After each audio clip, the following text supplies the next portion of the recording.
I think y'all know when it comes to Spider-Man in the early 2000s, just know that Sam Raimi is the reason why we love Spider-Man, the trilogy. Because I felt like his directing style and the visuals from the first film really felt like an actual comic film. But the last two, I felt like it was more like a standalone story because it was more dark and ministry at some point. But I can't say the same for the third one because it was just mega god awful. Because he even admitted himself that the third film was just plain trash. So he hasn't touched any Spider-Man project ever since the third one. However, he still got to do some of his magic work of the Evil Dead franchise with Ash versus the Evil Dead. I love that show. But we're talking about Spider-Man in the early drafts and the early concepts from the first film before Sam Raimi even got to the point of even directing it in the first place. So, link to the original video will be down below, and shout out to this content creator for this awesome video that we're about to watch. Terrified. I got a call and they told me I was going to be directing the film, and I had no idea how I was ever going to do that. They had a start date. The script was in not great shape. Look at this. And I had no idea how I was ever going to bring off. Man, I'm telling you. I thought all the fans must have been expecting. Sometimes, I think we youngsters and whippersnappers like putting ourselves in the position of older people. What did it look like when people saw in black and white? Why did everyone have the same kind of accent? And what was living through the hype of Sam Raimi's original Spider-Man film like for... Dog, I remember when the movie first came out in 2002. And one day I was eating cereal and I remember to see the Spider-Man something in the back of the cereal box. And all I saw was like a screenshot of the Spider-Man 2000 PS1 game instead of the movie tie-in game. Because that's what my initial thoughts were when I saw it. Because I'm sitting there thinking, okay, this has to be based on the film. But it wasn't. And I got bamboozled for that too. Oh man. But back in 2002, I was a Spider-Man fanatic because I loved the hero, I loved the character. And it was one of those moments throughout my childhood that I really wanted to see this movie. But oddly enough, I got it on VHS, which is crazy because, you know, this was way before the DVDs became popular nowadays. But back then, these always sell like bootleg movies of films that recently came out. And so I was watching this movie time and time again because I just love the film because of Sam Raimi. You know what I'm saying? And yeah, I was a huge Spider-Man fan and I'm still am right now. But back then, the hype was just real. My audience aren't middle-aged. It's quite hard to imagine this for ourselves. However, through research, we can get the next best thing. Another thing I want to bring up as well is that this was way before the 2000s even happened. It was like the early 90s when they were trying to make a very first Spider-Man movie. They had the actor, they had the suit, they had the logo, they had the announcer announcing this movie. They had everything. But multiple studios at the time, they lost all of their money and they went out of business because of some contract negotiations to try to get this film off the ground. But unfortunately, that did not happen, and you're going to see all of that in this video. Material from more than 20 years ago in order to figure out what it must have been like for people 20 years ago who were eagerly anticipating the release of the first Sam Raimi Spider-Man film back in the year 2000. If you think superheroes like me can fight all your battles for you, think again. Voting for your local, state, and federal representative lets you choose who's on your side in all the issues we face today. Marvel had been trying to make a Spider-Man film for years, with several companies in the mid-80s to late 90s trying their hand at producing a Spider-Man movie. The closest we got to a Spider-Man film actually being made was by Canon Films, and they were so enthusiastic about the film's production. The promo material came as a result of Canon trying to sell distribution rights for the movie even before filming began. As a result, multiple pieces of promotional material released to the public, including the conceptual artwork. To be honest with you, the costume doesn't look too bad. It looks like an actual comic accurate version of Spider-Man. But as far as like the execution goes, you know, being live action, I don't think it's ever going to work by Canon or any other film company that is willing to get this film off the ground. But like I said, you got the actor, you got the stunt double in the costume. The presentation looks like it's going to be an interesting Spider-Man film, because I wasn't born at the time. I was born in '91, so the fact that I have to find all of this out right now in 2024 is kind of bizarre, but at the same time, at least we got all the information that we need, basically.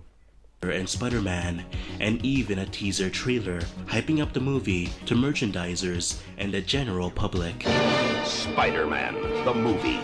A live-action spectacular directed by Joe Zito. This served as our very first look at a live-action Spider-Man film. Unfortunately, this Canon Films Spider-Man project would be cancelled due to the company losing too much money after a string of bad financial decisions. What I was talking about. So for the time being, it would be a while till audiences truly saw Spider-Man in live action. Isn't Marvel's new Pizzazz magazine fantastic?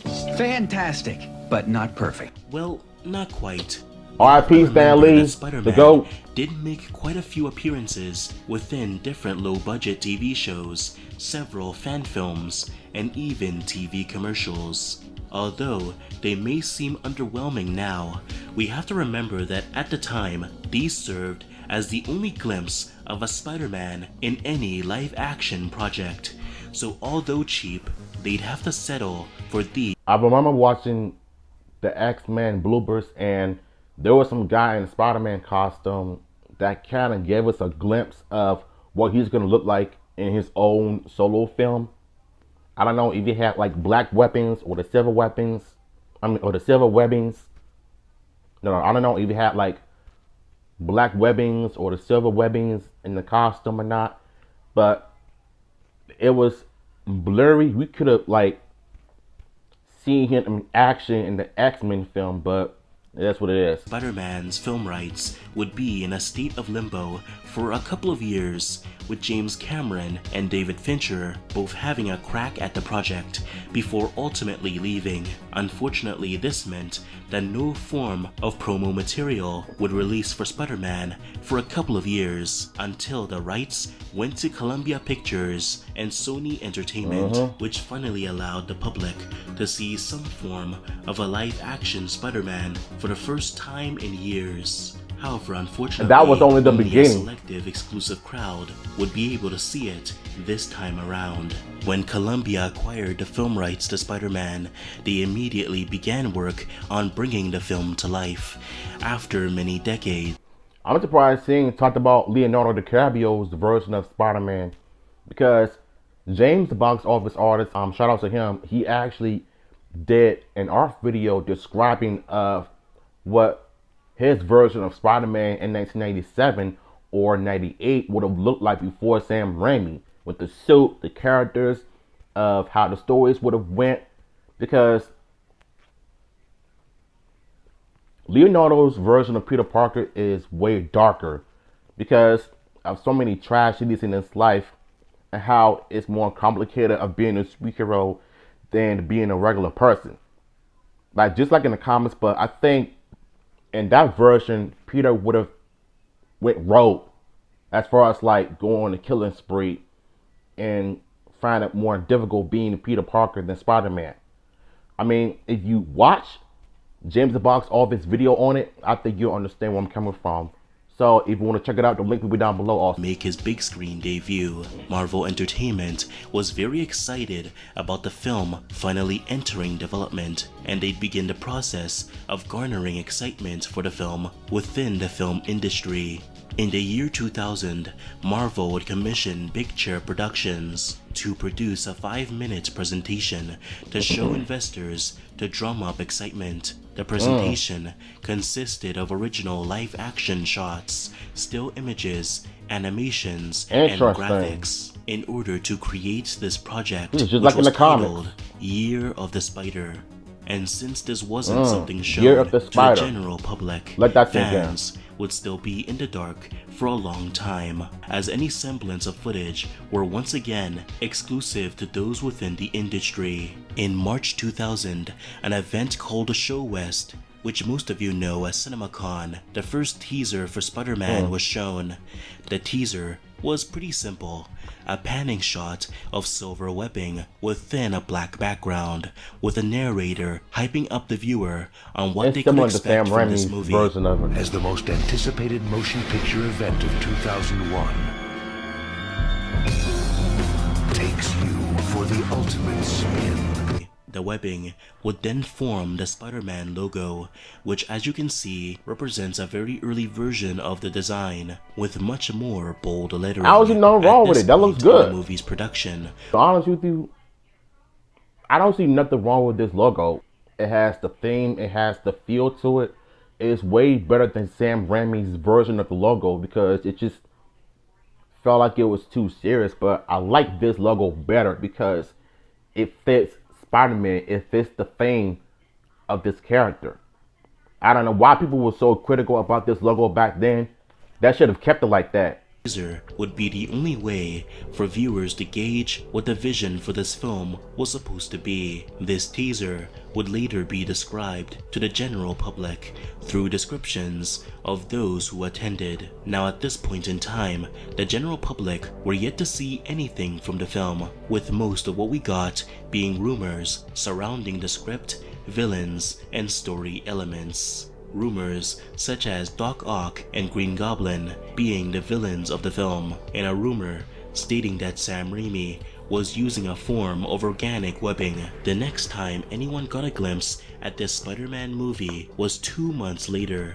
Sony was holding some kind of presentation for merchandisers. Somehow, fans were able to get their hands on the invitation sent out, and through this, we finally got our first glimpse at the Spider-Man movie. The invitation showed a graphic for the movie that not only revealed the logo and title, but also the visual style for the movie. The logo had... I mean, it's a mix of techno, but comic accurate Spider-Man thing. Because like I said, the webbing and the logo mixed well together.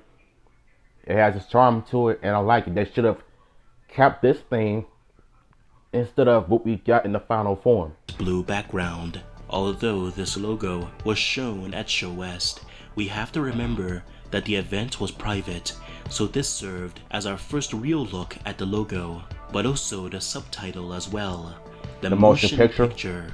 Now realistically, you'd expect the fan reactions to be positive, but that was far from the truth. A large amount of fans at the time were actually pretty critical of these early visuals. Taking a look at some comments at the time, it seems fans were annoyed at the silver retro look of the logo, as it seems at the time metallic futuristic-like logos proliferated Hollywood, creating a sense of annoyance among certain fan bases. Fans were also annoyed by the subtitle A Motion Picture, as it made the film seem pretentious. In the end, the logo would end up being changed in the final movie. However, the metallic look of the logo would be maintained, as well as the bright, colorful graphics. This would be the only piece of content fans would get for a while. Luckily, rumors about the film's story would still circulate the web from time to time. For anyone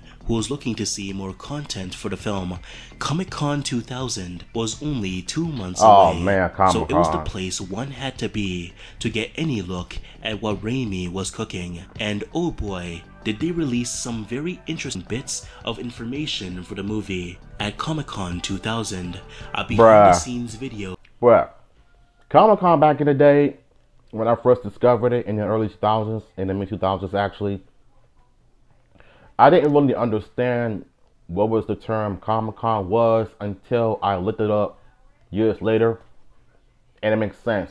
It's an event that a lot of comic fans come together to cosplay their favorite characters from the comics, movies, TV shows, and all of the favorite celebrities playing their favorite characters, interviews, pictures, etc. Back then, when Comic Con was a thing, it was legit. It was really, really like that. To me, I would like to think that it still has some stuff like that right now, today. But back then, bruh, the hype was real for the Spider-Man film. It was just a good time to be a Marvel fan because of stuff like this. Back then, we didn't have YouTube or social media, but if YouTube would have invented back then, we would have been content creators to this day. Like, how weird is that? On the convention, giving viewers a sneak peek at the production. According to accounts from people who attended, the video was a presentation hosted by Sam Raimi and multiple crew members, and consisted of them sharing the overall vision for the film. Luckily, there are a few images of this video that give us a look at what this video was like, featuring Sam Raimi talking with the New York skyline. Our very first look. You know what? I can understand why they didn't go with this version, because the webbing is not all the way down to his stomach area. It's across his chest area. And I don't know if this is based on a different version of Spider-Man, the comics, but I don't know. But thank God they did not go with this one. And a shot of Green Goblin's glider and laboratory, and finally the early logo, which was still very much present at this point in time. Spider-Man the movie. The only difference is that the title was changed to Spider-Man the movie instead of Spider-Man the motion picture. According to transcripts that were provided from this video, Raimi states that the villains of the film were Dr. Octopus and the Green Goblin. We know for a fact that at this point in time, Doc Ock was indeed a villain for the film, thanks to the presence of conceptual artwork, not only showing different variations of Dr. Octopus, but also one piece of artwork even shows what his role in the film would have been.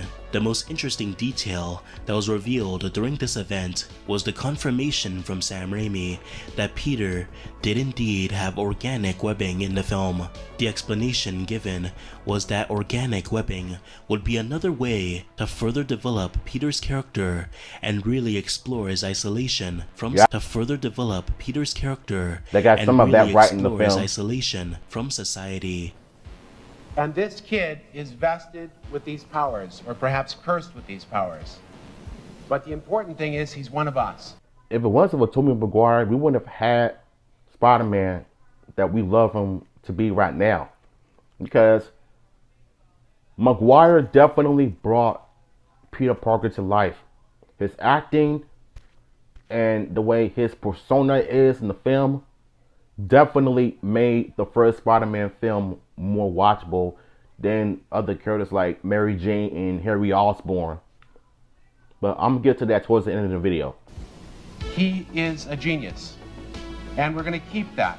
He's a very smart kid, but when he can develop a material that even 3M Corporation can't seem to develop, it starts to distance him from a real human being. It distances him from the average kid in high school. As you can expect, the reactions towards Raimi using organic webbing was very mixed.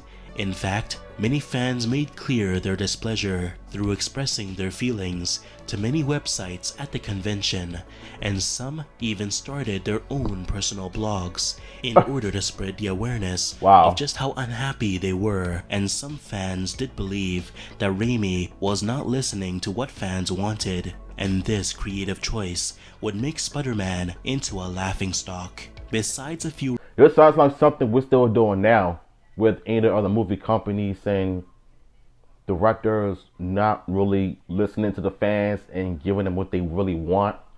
Like, thanks to Twitter, Instagram, Facebook, sometimes in Hollywood you can't win. For a few months after, but it wasn't until September 2000 where fans finally found out that the movie had been delayed from the original November 2001 date to May 2002. For some reason at the time, this announcement did create rampant speculation that the project had been cancelled altogether, but there wasn't really much to back up this information. Filming for Spider-Man began later that year, artwork, and production would continue through the months behind closed doors, with fans eagerly anticipating leaks from the set and descriptions of different sequences. But the studio was preparing to show audiences their first glimpse at the movie come E3 2001, back when that was still a thing. We've got a lot of high hopes for Spider-Man. We think it's going to be very entertaining. It's about look at that final the audience in as new a way as possible. In fact, in February 2001, a sizzle reel was created by Greg Socher, which was meant to be the first pieces of footage shown to the public. The video itself doesn't actually show all that many clips from the movie, as the video mostly consists of graphics, behind-the-scenes miniatures, a shot the artwork of was so good though, like, and some conceptual artwork. We're gonna have the Green Goblin. Hey, Will Dafoe. Interestingly, the Green Goblin. Yo, William Dafoe as the Green Goblin.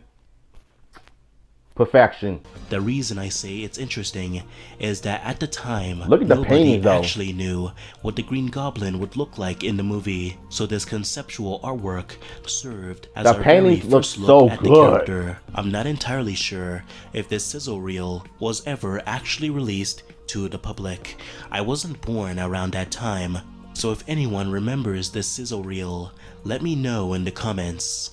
What's really cool is that this sizzle reel is likely an altered and re-edited version of this video shown to fans during Comic-Con 2000. Not only is Raimi in the same position, wearing the exact same clothes, with the same hair as well, but the city background is the same. Certain dialogue is similar to the transcript from Comic-Con 2000, and similar images are shown in both as well. He has captivated audiences for nearly 40 years. His fans number over 40 million worldwide. And now, he's coming to the big screen. Spider-Man. Yep, that's the final version. Our first official look at Spider-Man was during E3 2001, where a teaser trailer was shown to the audience. The trailer used the same silver webbing graphic as the Show West teaser, with the same narration and quick shots of scenes from the movie, but also behind the scenes shots as well. First off, the early Spider-Man test suit makes an appearance here once again, and for a brief moment, you can even notice the David Williams suit, which was only present very early in production. Yeah, I did get a glimpse of that too. The presence of these two early suits from the film shows that the production team had yet to actually nail down the look of the costume, so they were settling for anything they had at the time. Another indication of just how little footage they had to show was the presence of unfinished CGI shots. The most noticeable aspect of this trailer was the presence of web shooters, which was also present in the sizzle reel as well. There's also the fact that web shooters were on display. And what I don't understand is I don't see anything wrong with having organic powers, because it's how it is in the comics. So it's like fans just want to see everything stay close to the source material, where they're literally doing everything in their power to make it that way. So back then it was just rough trying to give the fans what they want. Making it clear to everyone attending that web shooters were indeed in the movie. This is interesting, considering that Sam Raimi had made it pretty clear that he was using organic webbing a year prior. Well, according to an article released by Entertainment Weekly, supposedly Sony released a video of Spider-Man and the Green Goblin answering fan questions for the movie. In one explanation, they state that Raimi had intended to include organic webbing. However, due to fan backlash, Raimi had changed his mind and included web shooters in the film. However, organic webbing was still present in the movie as well. Supposedly, when Peter gains his powers for the first time, he learns that he can't control the direction of his webs, so he's forced to build web shooters. This could mean that web shooters in this universe specifically exist in order for Peter to control the direction and force of his webs, but that's unlikely.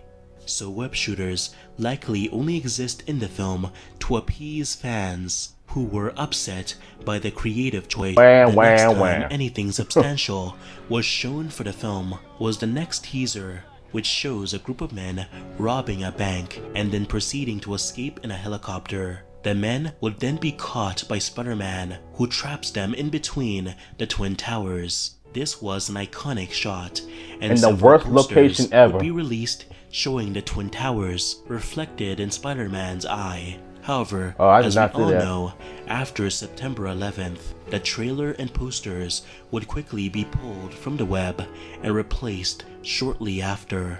Not everyone is meant to make a difference, but for me, the choice to live an ordinary life is no longer an option. The rest of the story we all know by now.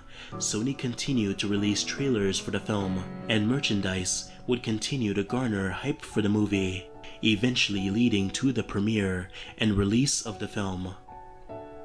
Man, this is a good video, and shout out to this content creator for this amazing content. You know what I'm saying? The early concepts were really good in my opinion. I didn't see anything wrong with the logo. They didn't really have to change it, but it is what it is. You got to give the fans what they want just to shut them up, right? So, despite the early 90s film companies like Canon losing money, losing rights to this project, because they really wanted to get this film off the ground for an early Marvel project. But thankfully, when Sam Raimi got involved in the 2000s, he changed the game. So I will always appreciate the second film. The third film I don't like, but the first one definitely made me a huge fan of Tobey Maguire's Spider-Man, because he definitely brought the character to life. So, links in the original video as well as James' box office video on the movie will be down below. I'm out of here.